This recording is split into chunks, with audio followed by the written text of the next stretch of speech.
मतमोजणी लांबवण्यालाही मुख्यमंत्र्यांनी विरोध केलाय। मतमोजणी पुढे ढकलणं आपल्याला योग्य वाटत नसल्याचं मुख्यमंत्र्यांनी म्हटलंय। 24 जागांसाठी मतमोजणी पुढे ढकलणं मला तरी योग्य वाटत नाही असं विधान त्यांनी केलंय।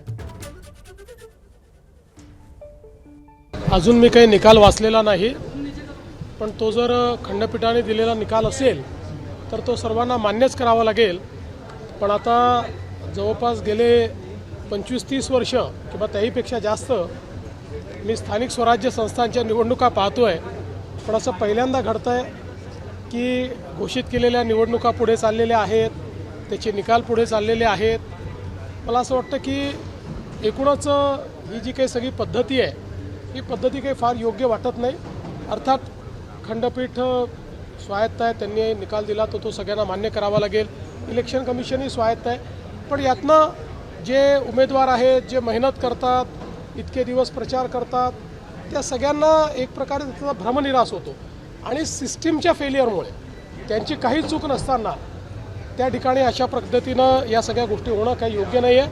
मला असं वाटतं अजून खूप निवडणुका इलेक्शन कमिशनला घ्यायच्या आहेत। या सगळ्या प्रक्रियेमध्ये निवडणूक आयोगाने सुधार आणला पाहिजे आणि किमान पुढच्या निवडणुकांमध्ये तरी असं होणार नाही हे निवडणूक आयोगाने बघितलं पाहिजे असं माझं मत आहे। राज्य निवडणूक जो काही कायदा आहे त्याचं चुकीचं इंटरप्रिटेशन हे करण्यात आलेलं आहे। म्हणजे निवडणूक आयोगाचे वकील कोण आहेत मला माहीत नाही, विथ ऑल ड्यू रिस्पेक्ट अतिशय चुकीचं इंटरप्रिटेशन केलेलं आहे। कारण इतके वर्ष या निवडणुका आम्ही लढवतो आहोत, त्याचे नियम आम्ही बघितलेले आहेत। मीही अनेक वकिलांची त्याचा सल्लामसलत केलेली आहे। माझं मत आहे की हे चुकीचं इंटरप्रिटेशन आहे, हे अतिशय चुकीचं घडलेलं आहे। पण ठीक आहे, आता मी त्याच्यावर अधिक बोलणार नाही।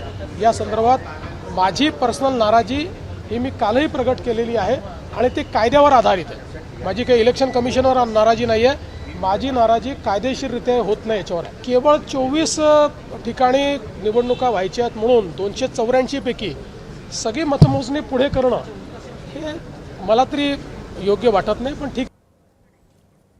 तर यावर उद्धव ठाकरेंनी काय प्रतिक्रिया दिली आपण बघूया। त्याच्यावरती आता मी बघितलं मशाल आहे, पण मी सर्वांना एक विनंती करतोय की मशाल वेगळी ठेवा। भगवा आपला शिवरायाचा पवित्र जो भगवा आहे तो भगवा तसाच राहिला पाहिजे, त्याच्यावरती कोणतेही चित्र भाजपचा तोच गाव आहे। एक तर त्यांनी त्यांच्या फडक्यावरती तो हिरवा रंग लावलेलाच आहे, पण आपल्या हिंदूंची आणि मराठी जनतेची फसवणूक व्हावी, कुठेतरी गोंधळ व्हावा म्हणून मग त्याच्यावरती भगव्यावरती वेगवेगळे चित्र लावून हे लोकांच्या मनात गोंधळ ओढवतात। त्याच्यामुळे आपला भगवा हा पवित्र भगवा हा भगवाच मशालीसारखा दिसला पाहिजे आणि तो दिसतोच। एबीपी माझा, उघडा डोळे बघा नीट।